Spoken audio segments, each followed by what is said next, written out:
ዛሬ የምንወያየው ስለ ንባብ ነው። ግን ዝም ብሎ ስለ ንባብ አይደለም። በዚህ በመረጃ በተጥለቀለቀ ዘመን አእምሯችን በቀን ውስጥ በሺዎች የሚቆጠሩ ቃላትን በሚወጡበት ዘመን እኛ ኦርቶዶክሳዊ ወጣቶች የትኞቹን መጽሐፍት እናንብብ፣ ቅዱሳት መጽሐፍትንስ እንዴት እናንብብ የሚለውን ወሳኝ ጥያቄ ይዘን ወደ አባቶቻችን የጥበብ ማዕድ እንቀርባለን።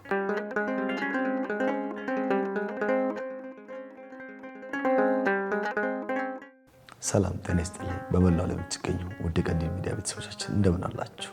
ሰላም እግዚአብሔር ከሁላችንም ጋር። ይህ ቀንዲል ሚዲያ ነው።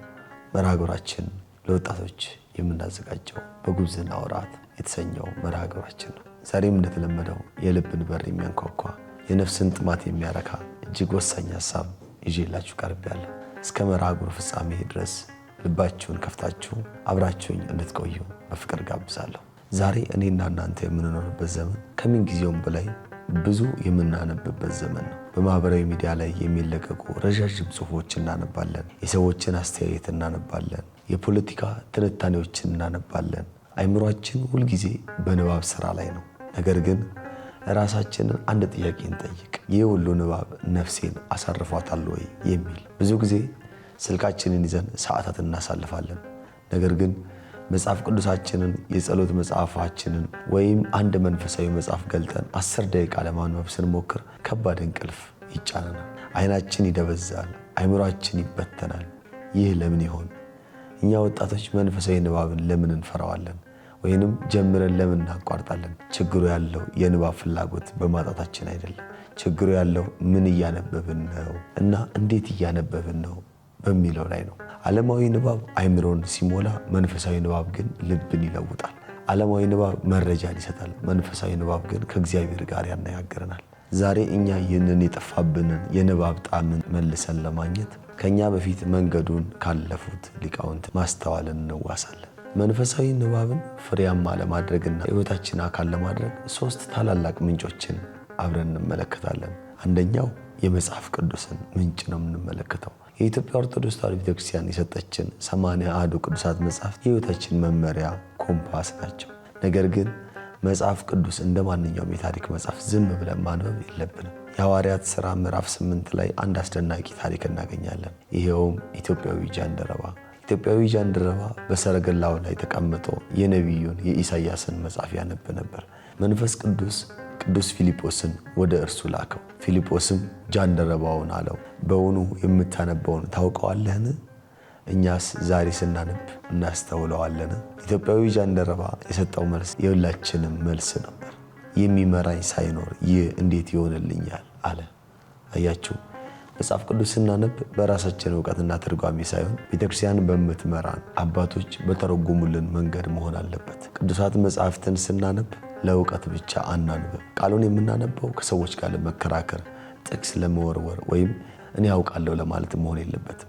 ቃሉን የምናነበው ድክመታችንን ለማየትና ለመለወጥ ይሁን። እግዚአብሔርን እያዳመጥን እናንብብ። ስንጸልይ እኛ እግዚአብሔርን እናናግረዋለን። ቅዱሳት መጽሐፍት ስናነብ ደግሞ እግዚአብሔር እኛን ያናግረናል። ንባብ የአምልኮ ክፍል ነው። ሁለተኛ፣ የቀደሙ አባቶቻችን መጽሐፍትን በማንበብ ብቻ ሳይሆን የተጻፈውንም በመኖር ታላቅ ደረጃ ላይ ደርሰው ከነርሱስ ምን እንማራለን? ከታላቁ ሊቅ ከቅዱስ ዮሐንስ አፈወርቅ ጥቂት ነገር እንመልከት። ይህ ታላቅ አባት መጽሐፍ ቅዱስን መንፈሳዊ ፋርማሲ ወይም መድኃኒት ቤት ይለዋል። እኛ ወደ መድኃኒት ቤት የምንሄደው ስንታመም ነው። ልክ እንደዚሁ ነፍሳችን በኃጢአት ስትታመም፣ በጭንቀት ስትደክም፣ በተስፋ መቁረጥ ስትቆስል ፈውሱ ያለው በቃሉ ውስጥ ነው። ቅዱስ ዮሐንስ አፈወርቅ ሲመክር አንድ ኃጢአተኛ በተደጋጋሚ ቢያሸንፍ ያንን ኃጢአተኛ የሚኮንንና ስለ ንስሐ የሚናገር የመጽሐፍ ቅዱስ ክፍል አውጥተህ ደጋግመህ አንብብ። ቃሉ እንደ እሳት ሆኖ የኃጢአትን ስር ያቃጥለዋል ይላል። ቅዱስ ይስሐቅ ሶርያዊም የዝምታና የጸሎት አባት የሆነው ማር ይስሐቅ ስለ ንባብ ሲናገር ልብን ሰንጥቆ የሚገባ ትምህርት ይሰጠናል። በምታነብበት ጊዜ አእምሮህ ቃላቱን በመሰብሰብ ላይ ብቻ እንዳያተኩር ተጠንቀቅ። አንዲት ቃል ልብህን ከነካቸው ንባብህን አቁመህ በዚያች ቃል ላይ አስብ፣ አልቅስ፣ ጸልይ። እኛ ብዙ ጊዜ መጽሐፍን ቶሎ ለመጨረስ እንጣደፋለን።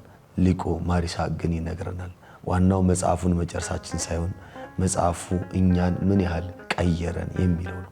አረጋዊ መንፈሳዊ መጽሐፍትን ስናነብ የቅዱሳንን ሕይወት፣ ትዕግስታቸውን፣ ፍቅራቸውን እናያለን። ይህ ንባብ በውስጣችን እነርሱ የቻሉት እኔ ስለምን አቃተኝ የሚል መንፈሳዊ ቅናትና መነቃቃትን ይፈጥርብናል።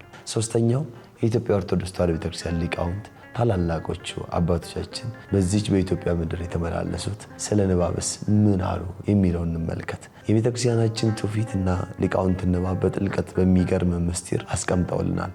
ታላቁ ሊቅ ኢትዮጵያዊ ቄርሎስ አባ ጊዮርጊስ ዘጋስጫ በመጽሐፈ ምስጢርና በሌሎችም ድርሰቶቻቸው የቤተክርስቲያንን ዶግማ ከማንጸፍጸፍ አልፈው አንባቢ እንዴት ጥልቅ መሆን እንዳለበት አሳይተዋል። አባ ጊዮርጊስ ዘጋስጫ የቤተክርስቲያንን ትምህርት እንደ ጥልቅ ውቅያኖስ ይገልጹታል።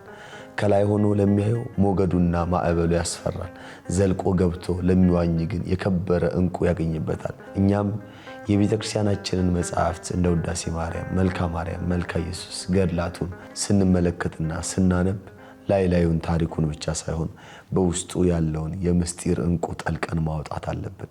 ታላቁ ኢትዮጵያዊ ሊቅ ቅዱስ ያሬድ ቃሉን አንብቦ ከመረዳት አልፎ ያነበበውን ወደ ቃል ወደ ሕይወት ዜማ ቀይሮታል። ቅዱስ ያሬድ ቃለ እግዚአብሔር ስናነብ በልባችን ጽላት ላይ ልንቀርጸው እንደሚገባ ያስተምረናል። በድጓውና በጾመ ድጓው ላይ የቅዱሳት መጻሕፍትን ቃል እያዋዛ ንባብና ጸሎት አንድ መሆናቸውን በተግባር አሳይቶናል። እኛም የቤተክርስቲያናችንን መጻሕፍት ስናነብ ንባባችንን ወደ ጸሎት፣ ጸሎታችንን ወደ ምግባር ልንለውጥ ይገባል። አራተኛ ተግባራዊ የንባብ ስርዓት ለእኛ ለወጣቶች ማስቀመጥ የሚገቡን ጥቂት መነሻዎች ሊኖሩን ይገባል። የመጀመሪያው በጸሎት መጀመርና መጨረስ ነው። መንፈሳዊ መጻሕፍትን ከመክፈታችን በፊት ቢያንስ አጭር ጸሎት እናድርግ። አቤቱ አምላኬ ሆይ ያንተን ፈቃድ አውቅ ዘንድ የልቤን ዓይኖች አብራ ብለን አማትበን እንጀምር። ሁለተኛ መጻሕፍትን መምረጥ። ሁሉም መጽሐፍ አይጠቅምም። ለነፍሳችን የሚስማማንን መጽሐፍ ከንስሐ አባቶቻችን ጋር በመመካከር እንምረጥ። የ80ዱን መጽሐፍት የቅዱሳን አባቶቻችንን ትምህርትና የታመኑ የቤተክርስቲያናችን ሊቃውንት የጻፉትን ትክክለኛ የዶግማና የቀኖና መጽሐፍትን እናንብብ። ሶስተኛ ጥቂት ግን በጥልቀት በቀን አንድ ምዕራፍ ወይም አንድ ገጽ ብቻ እናንብብ። ግን ያነበብነውን ቀኑን ሙሉ እናሰላስለው። ብዙ መብላት ሳይሆን የበሉትን ማብላላት ኃይል እንደሚሰጥ ሁሉ ብዙ ማንበብ ሳይሆን ያነበቡትን መኖር ነፍስን ያድሳል። በአጠቃላይ የተወደዳችሁ ቤተሰቦቼ ዛሬ የተነጋገርነው እጅግ ጥልቅ የሆነውን የንባብ ሕይወትን ቅዱስ ዮሐንስ አፈወርቅ እንዳለው ንባብ ነፍስን የሚጠብቅ ግንብ መሆኑን፣ ቅዱስ ይስሐቅ እንዳስተማረን ንባባችን የልብን መለወጥ ዓላማ ያደረገ መሆን እንዳለበት፣ እንዲሁም ደግሞ እንደ አባ ጊዮርጊስ ዘጋስጫ ትምህርት ወደ ምስጢሩ ጥልቀት መግባት እንዳለብን አይተናል። እኛ የዲጂታል ዘመን ወጣቶች ጊዜያችንን በማያረካ ነፍስን በማይገነባና መጨረሻ በሌለው የሶሻል ሚዲያ ንባብ የምናባክን ወደ አባቶቻችን የሕይወት ምንጭ መመለስ የማንችል ከሆነ እንጎዳለን። በዚህ ሳምንት ውስጥ አንድ መንፈሳዊ መጽሐፍ ወይም ከመጽሐፍ ቅዱስ አንድ ወንጌል፣ ለምሳሌ የዮሐንስ ወንጌልን መርጠን ወይም የማቴዎስ ወንጌል፣ ሌሎችም መርጠን ከመኝታችን በፊት ለ10 ደቂቃ ስልካችንን ዘግተን ቴሌቪዥን አጥፍተን በጸጥታ ያንን መጽሐፍ አንብበን ለመጨረስ እንትጋ፣ እንሩጥ። አንዲት ቃል ልባችንን ስትነካን መጽሐፉን ዘግተን ወይም ደግሞ ቆም ብለን ጥቂት እናሰላስል። ያቺ ቃል የዚያች ሌሊት ስንቃችን ትሆነናለች። ይህንን ስናደርግ አይምሯችን ከዓለም ጩኸት አርፎ የእግዚአብሔርን ድምፅ መስማት ይጀምራል። ንባብ ልማዳችን ሳይሆን ሕይወታችን ይሆናል። እነዚህን የጥበብ ቃላት በልባችን ጽላት ላይ ጽፈን በምግባር እንድናጸናቸው አምላካችን ቅዱስ እግዚአብሔር ይርዳን። ያነበብነውን የምንኖርበት፣ የኖርነውን የምንመሰክርበት የጸጋ ዘመን የበረከት ዘመን ያድርግልን። ይህ ትምህርት ለእናንተ እጅግ አስተማሪና በጎ ሆኖ ካገኛችሁት ለሌሎች ወጣት ወንድሞቻችንና እህቶቻችን እንዲደርስ ሼር ማድረጋችሁን አትርሱ።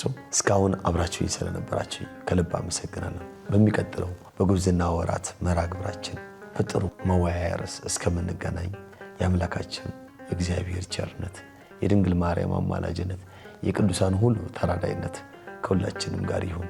ከጾመ ፍልሰታ ከሐዋርያቱ በረከት አምላካችን ይክፈለን። የእመቤታችን ምልጃ በረከት አይለየን። ሰላም ቆዩ።